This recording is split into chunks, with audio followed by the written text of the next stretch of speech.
Hello everyone again. Just another video. Another Manning I forgot that I had. I was looking through some of the stuff that I got. I got this a while ago on eBay. And you see these every once in a while, they pop up on eBay. But as you see, that one's cracked. Just in bad shape. All around. It's not it's not really a valuable card, but it looks cool and everything. It's from 1998. Anyways, after I bought this, I knew I was getting a beater basically. I just wanted to get it. Then I found this, and I was like, oh, okay. It's a graded version of it, which I don't think there's very many of these graded. But that's basically out its original case, so I thought that was pretty cool. I don't remember what page was this.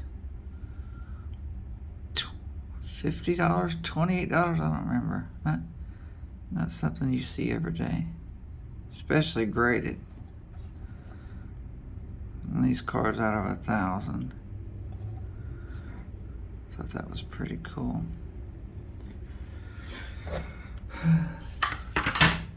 One of the main purposes of this video is talking about, you see all these videos right now of the Nationals. Everybody's at the Nationals, showing all these big cards off and throwing all this money around.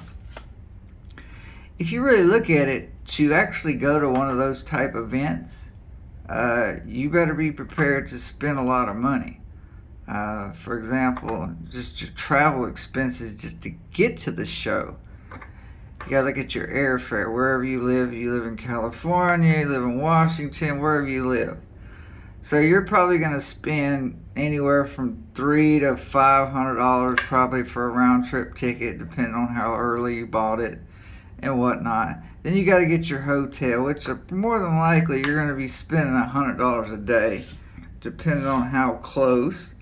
And if you're one of the people that get the budget hotel miles and miles away, then you're going to be renting a car. And that adds more. And then you got to eat. Every day you could spend $10 or $200 a day eating. Depends on how you want to be a baller or whatever. And then what are you doing after or before the event? Are you just sitting in your room? Or are you going to places, you going to clubs, you trying to hang out with people?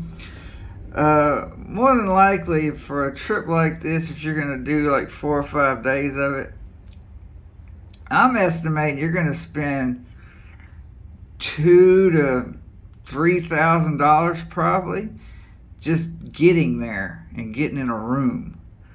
And then you're going to need probably, if you really want to actually buy and sell and all that, you need to be bringing about 20, 30K with you.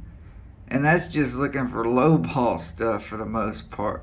But one of the things that is interesting about the Nationals is a lot of the companies have door prizes and promos and stuff like that, which is, kind of cool if you're a collector and they have those type of promo cards available. So, for example, in 2018, they had these Prism cards for Peyton Manning.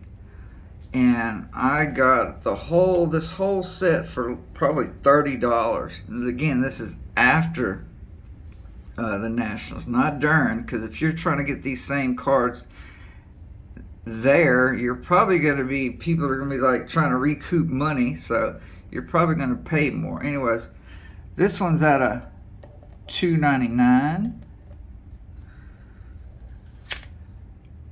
This one's at a $99. This one's at a $49. This one's at a $25.